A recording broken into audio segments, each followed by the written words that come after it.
We would like to welcome Helen Carter from Bank & Vogue.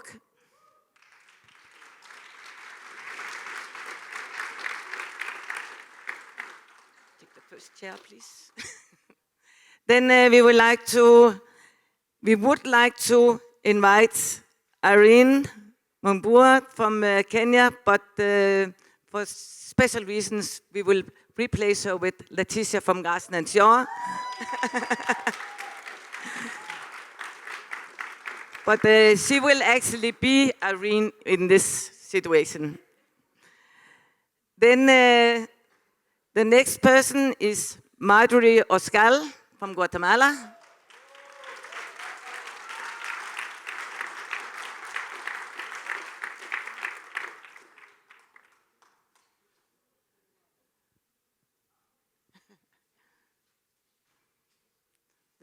The steps is all the way here.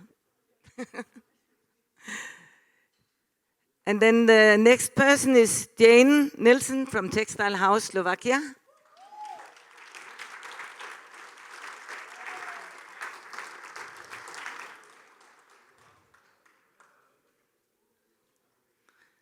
And the last person is Elsie Ramos from Empresas Cleveland in Costa Rica.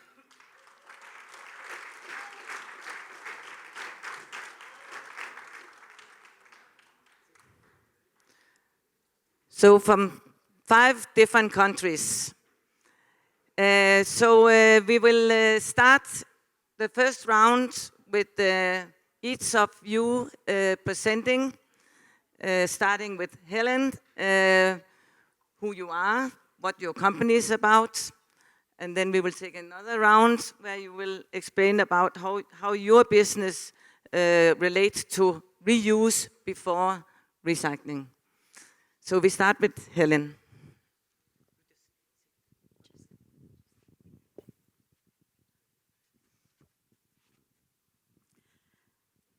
Okay, my name is Helen Carter, and I am a partner of Bank & Vogue, and we are situated in Canada. Very much like the Garson & Shaw company, we are brokers as our first and main focus on the wholesale side. We do have other avenues of income for Bank & Vogue, which I can talk to a little bit later when we are doing the reuse. But I do want to thank Lisa and her team for having this gathering. It just shows the appetite of the people in the industry to try to make a difference and to try to gain knowledge when we come here. So thank you to Garson and the team.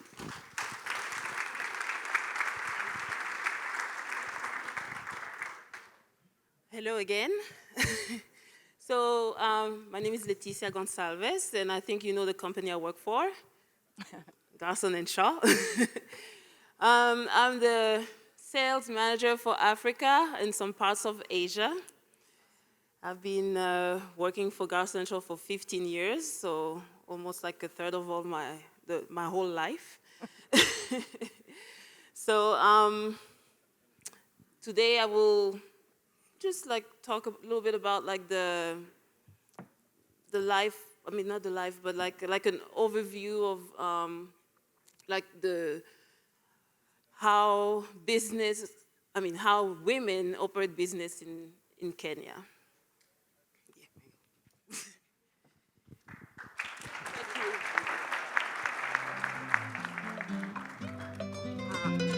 Muy buenas tardes a todos los presentes. Pues soy de Guatemala, orgullosamente una chapina, que trabaja en una empresa en la cual, pues, gracias a mi esposo me dio la oportunidad de poder ser parte de una importante empresa como es nuestra empresa Corporación en Daos. Es un privilegio estar acá y gracias Lisa, gracias Garson & Shaw por permitirme y poder estar en este panel. Buena tarde.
My name is Jane. I'm the CEO of Textile House Secondhand.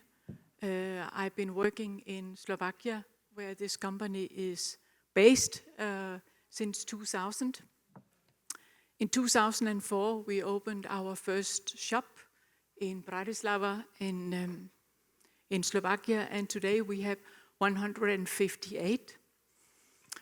And in May, we are going to open 2 more. So we are moving forward. We are sorting this year. Our plan is to sort 22,000 tons altogether. Last year, we sorted in the sorting center 17,000 tons. Part of it was also due to COVID and restrictions in our shops, how much we could sell and so on. The 158 shops, they are distributed in 10 countries. All of them are in Eastern Europe and Austria. And we think this is a very good business. We have many customers. We counted at the end of last year, we had 6.9 customers in all our countries, in all our shops. And this is people who are dedicated for coming to buy good second-hand clothes for a good price. And this is what we are all about in order to give people a better price for going out buying more clothes.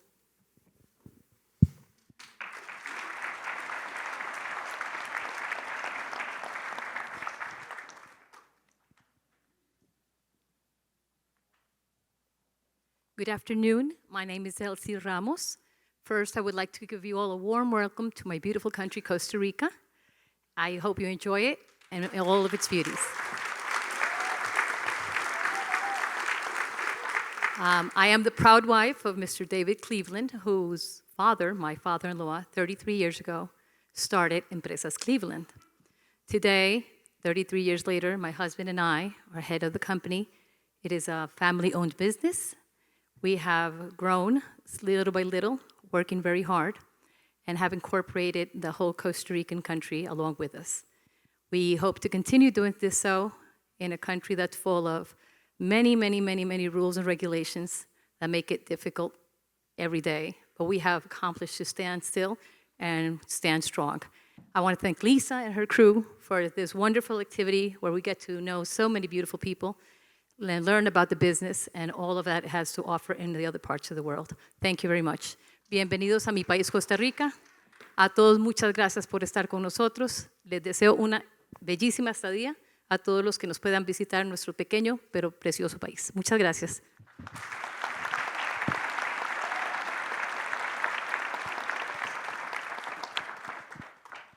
Okay, that leads us to the second part of it, where you tell how your company relates to reuse before recycling.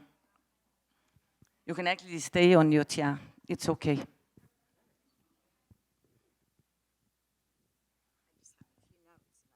That's good. Okay.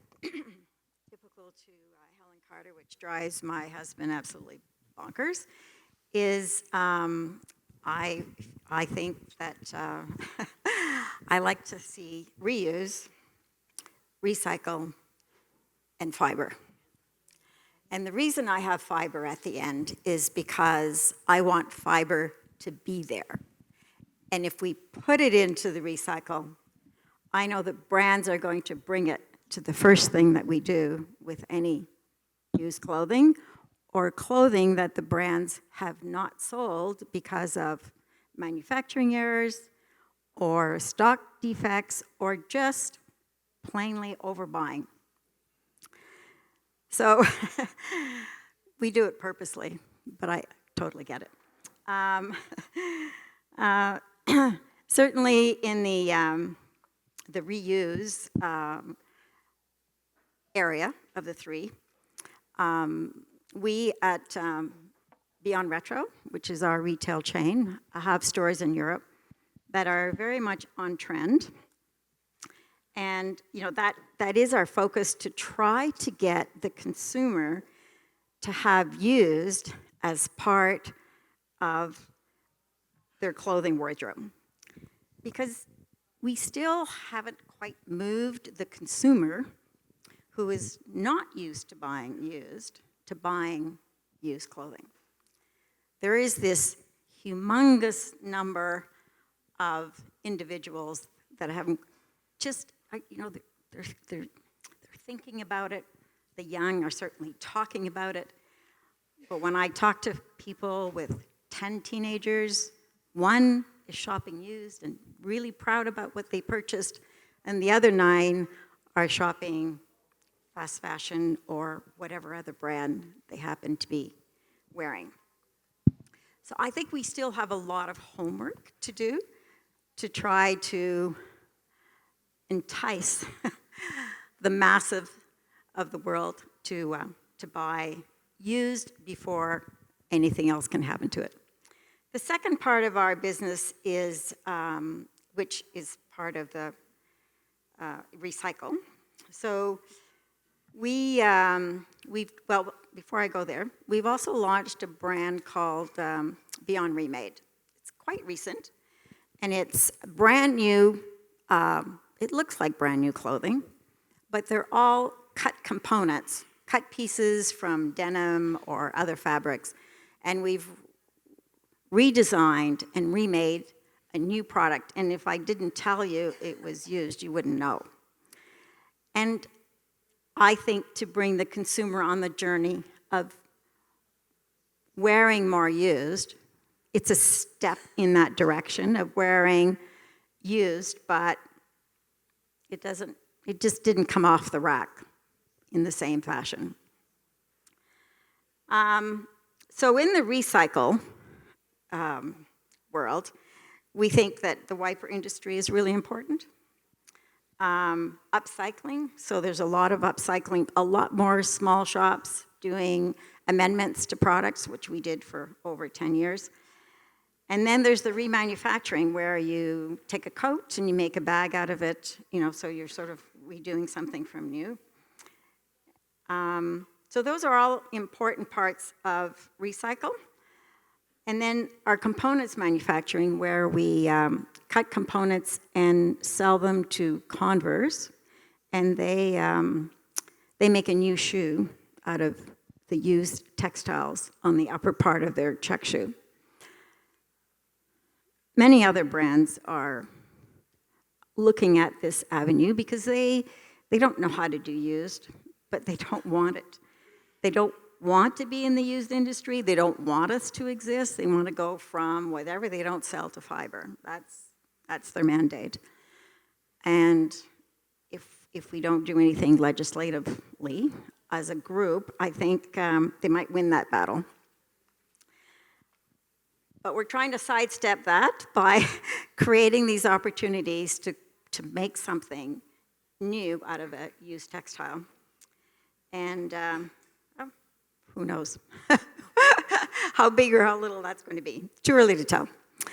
I love the used goods being used for mattress, interior car insulation, all of, the wool bodies that go to India, the acrylics that go to India, and they refiber them as a percentage of a new product.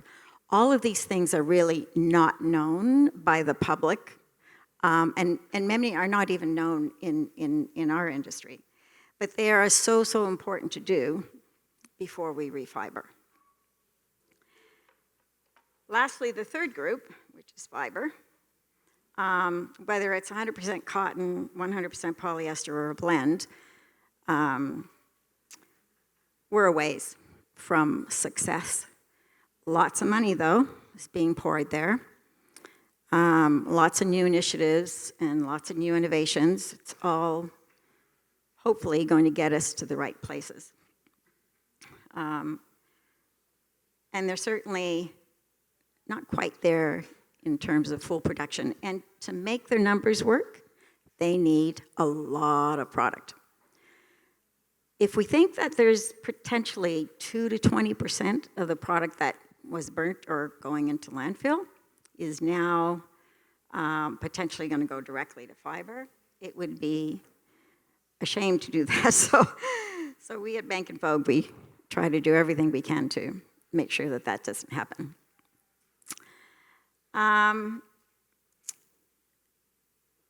I think the only other thing I think I want to mention is that, we had a SMART conference in Dubai, and we're talking about, telling our story, because there are wonderful stories, and there are many, many videos.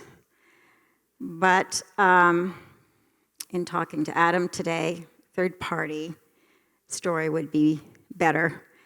And I am going to reach out to you at some point, hopefully, to participate. There's a lot of great players in this industry, and it's time the world knew about all of the things that we do as a group. Thank you.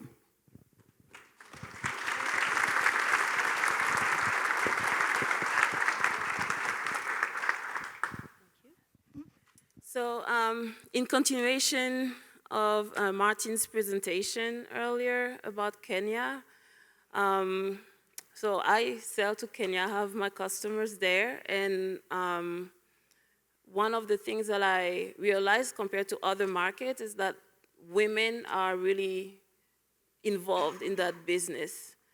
A lot of business owners, Martin mentioned that it's 45% of women in the Mitumba, so used clothing business.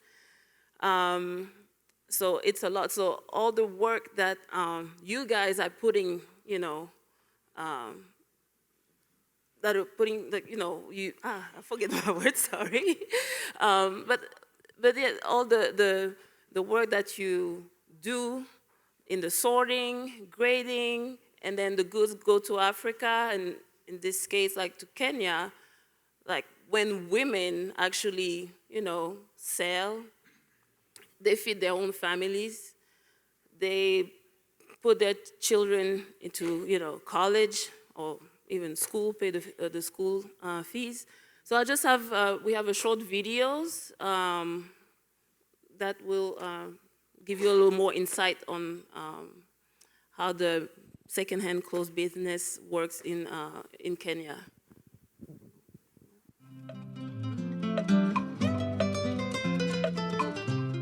The Mitumba sector is one of the informal sectors that we have in the country, which employs so many people in our country, where unemployment is one of the risks that we are facing. In this informal sector, we are able to accommodate all categories. So I can say having very little or lesser opportunities on white-collar jobs, majority of people tend to lie on this side. Employment, majority of them, you'll find them here, especially for the uneducated. Now, how long have you been doing this business? I've been here for around 5 years, since 2016. I'm hoping to be here for longer. Yeah. Okay. The society, and mostly the economic side, the political side, they just see the big picture. The line of Mitumba covers, it goes, so it is long, it starts from the importers, go to the buyers now, like the way we buy, and then I sell it to somebody else who will open that deal.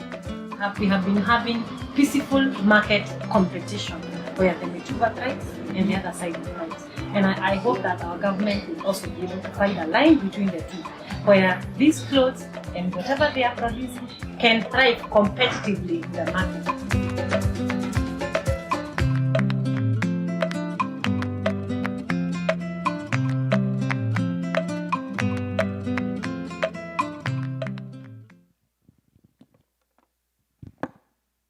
That's it.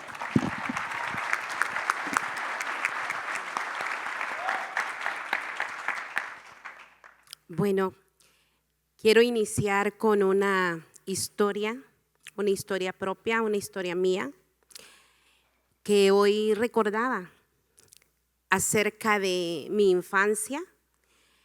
Crecí en un hogar con recursos muy escasos y siempre parte de mi vida, de mi niñez,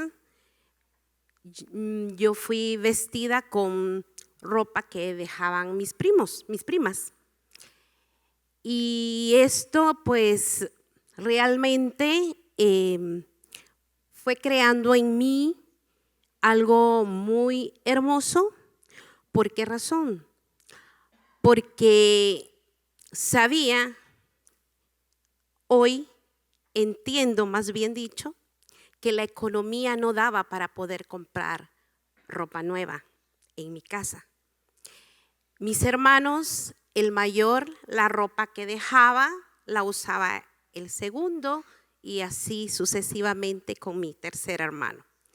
Yo no tuve hermanas, por esa razón, pues no tenía quien me dejara una prenda de vestir porque no había, pero estaban mis tías y ellas me compartían la ropa que dejaban.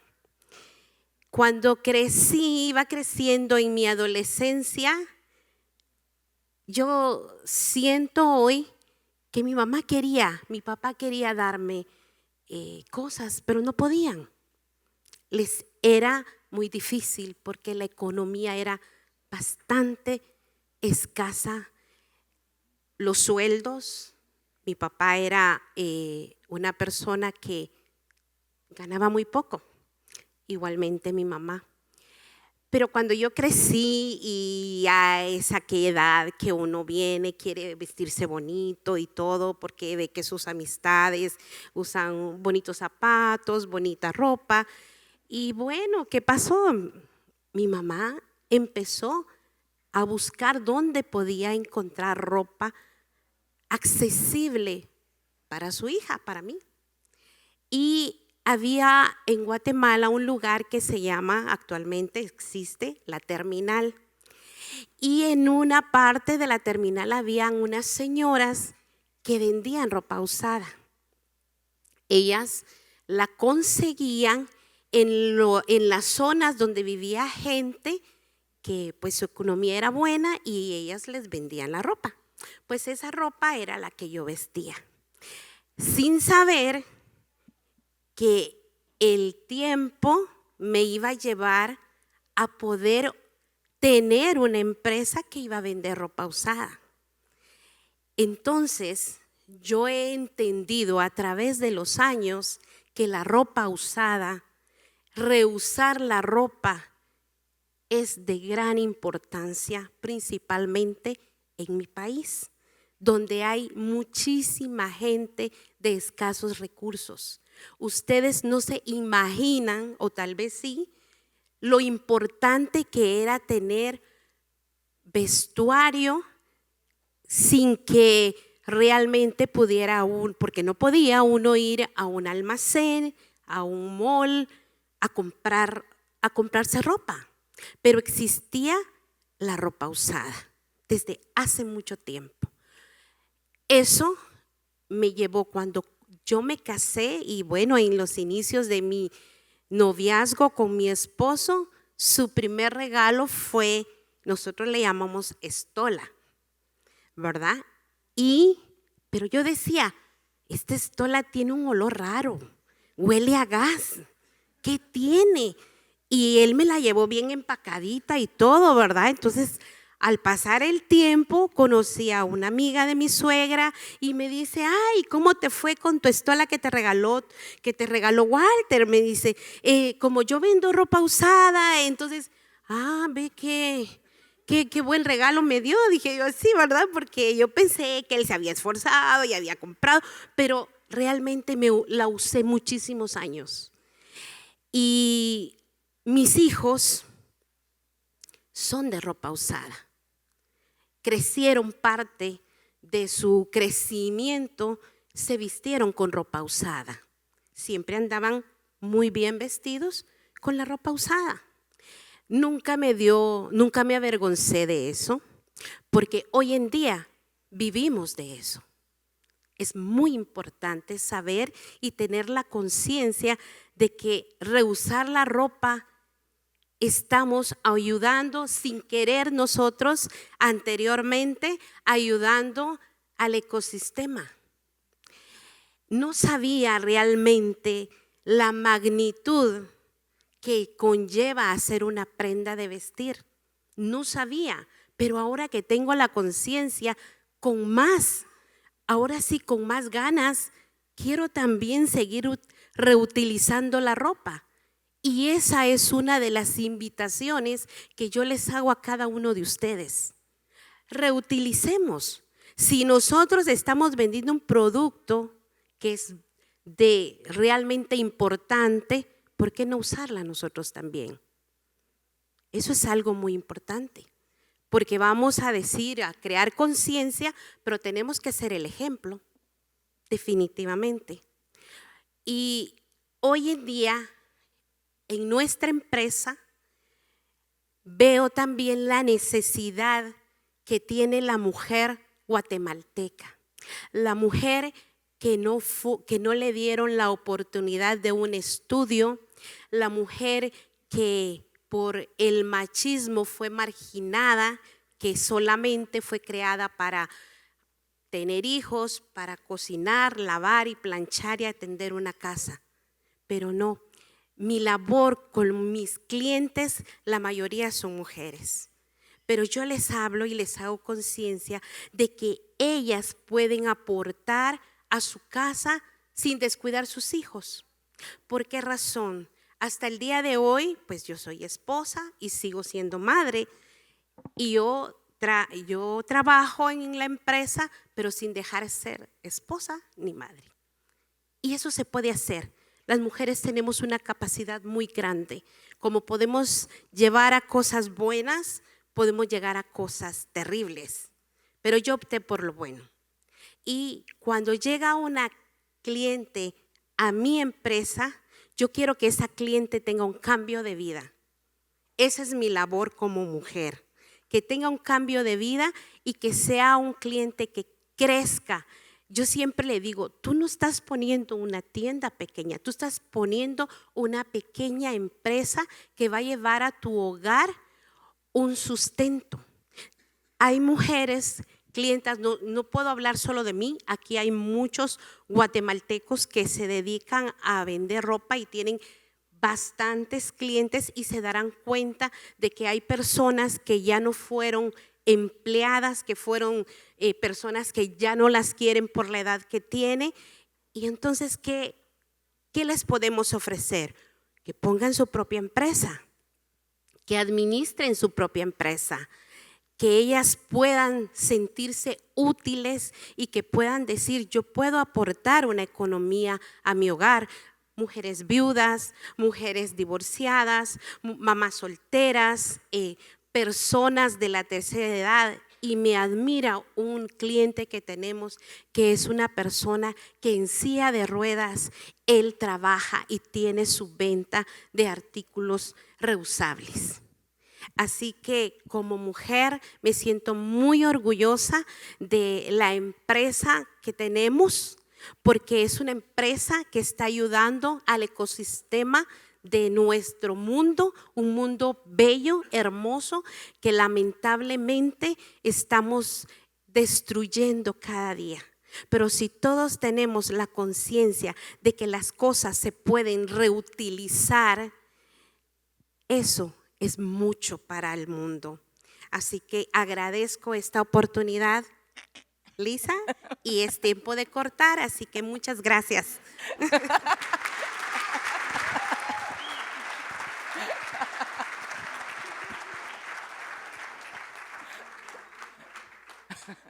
I was told to make it short. About our figures, about how much we reuse and so on, it's very similar to what Kirsten told. Like 73% it is reuse. And of course, our advantage is that we are running our own shops and we can push out, we can regulate, we can adjust according to fashion and so on. So we have this a bit more than 70%. Then we have the recycling. I have to say that we have, for many of the recycling products, we have many good local customers. Some of them are here. And we work very well about how the wipers can be cut, the sweaters can be shredded into new material and so on. We have about 2% waste, and we have tried for a long time to make an agreement with the cement factories in Slovakia to take our waste and also our textile waste. And I think we have tried now for 2 years, and a few months ago, they were ready to talk with us because they get it all from Germany. And now it looks like that we can get a kind of agreement about that as well. I think there's one more important thing when we speak about reuse, recycling. It is about communication. It's very important when you want to communicate to reuse instead of recycling that we have to do everything perfect. We have to make super perfect shops. People, they have to have a very good experience when they are coming into our shop. They need to be convinced because of the quality of the price of the clothes and also the price. They need to be convinced that they are coming again to visit us. And this is something that we are working on and something we are actually very proud of because we can see, okay, number of shops are increasing, but we can also see number of customers. And this is, you can say, a proof or the best argument why we shall communicate and be better at this so we can convince our big number of customers just to do it as well and invite their friends.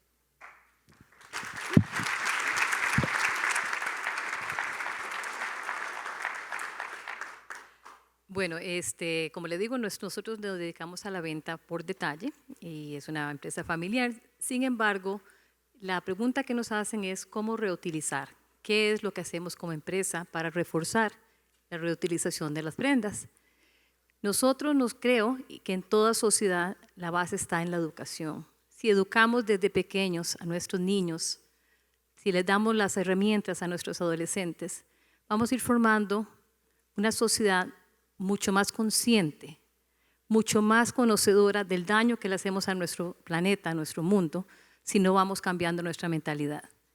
Nosotros todos fuimos criados, la mayoría, por las generaciones que estamos acá, en un mundo de consumismo. Eso viene en los últimos 20 años, porque como dijo la señora compañera de Guatemala, todavía en los años 80 no se daba tanto esto. Había mucha pobreza, sobre todo en nuestros países centroamericanos. Cuando yo me crié en Estados Unidos y llegué a Costa Rica en 1984, la brecha social era sumamente visible porque estaba o el que tenía el dinero para ir a Miami a hacer sus compras o el que se vestía a nivel local de costurera. Costureras son las señoras que las mamás les llevaban las telas y nos hacían las vestimentas. Gracias a la presentación, cuando entraron las tiendas ya de ropa usada, hoy día puedo decir con mucho orgullo y mucha satisfacción que esa brecha visualmente no existe. Lamentablemente sí existe en los hogares, pero ya no existe esa humillación que podía sentir la persona de yo no tengo y él sí tiene mucho, porque ya no se nota. Gracias a nosotros, todos los que estamos aquí, nuestros niños, nuestras amas de casa, todos visten de manera digna y a gusto propio, porque es a como cada quien se quiera vestir, que lo cual me enorgullece. ¿Cómo nosotros reforzamos el reutilizar? Somos parte de varios programas con universidades, con colegios, que los apoyamos de manera directa. Es un programa que yo amo, que me apasiona, trabajar con estos muchachos o muchachas que estudian diseño de moda para que no vayan y compren telas nuevas, que reutilicen, que sepan buscar, que sepan calidades de tela, calidad de color. Eso ha sido uno de los proyectos muy personales míos como mujer. ¿Por qué? Porque también me he dado cuenta con varios estudios, como le digo, Costa Rica la lucha es enorme porque el gobierno, los textileros nos atacan. Hemos tenido en los últimos 15 años 6 pleitos fuertes con el gobierno, no poquititos, o sea, a punto de que cierren el sector. Gracias a Dios y al trabajo en equipo y con excelentes abogados, los hemos ido ganando. Pero es un sector muy difícil, contradictorio para un país que apoya tanto la naturaleza, que el costarricense ya lo tenemos como parte de nuestro ser, cuidar y amar a la naturaleza. Es algo que ya está en nosotros. Sin embargo, cuando venimos al sector, por los intereses externos de los textileros, somos atacados muy fuertemente. Entonces, ¿qué es lo que creo que tenemos que hacer? Concientizar a la población de lo importante que es reutilizar la ropa para que sean ellos mismos los que exigen que las leyes nos favorezcan al sector nuestro para poder seguir adelante, ojalá por muchas generaciones más. Muchas gracias.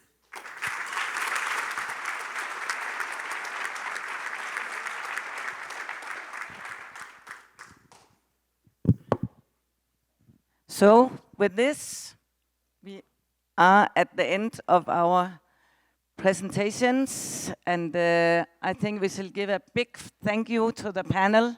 It's been very interesting to hear from actually all over the world about the viewpoint of how it is to run the business and what the reuse versus recycling is going through everything. And I hope that everybody still can stand hearing reuse before recycling, but I think we made the point doing all the presentations today. I would like, before I think we should give a hand to the panel.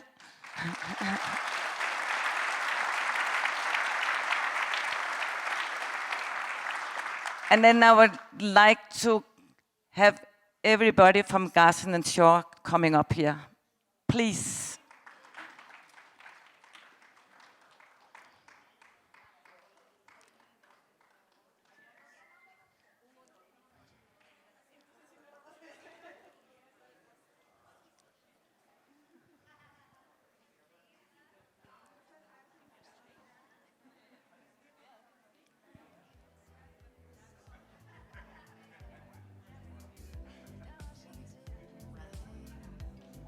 Yeah.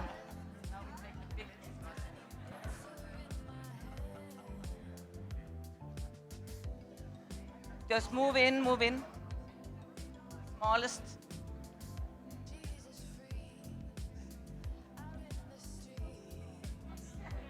Move a little forward. Move in, move in. Boys now. Just go in front of everybody. You're not shy.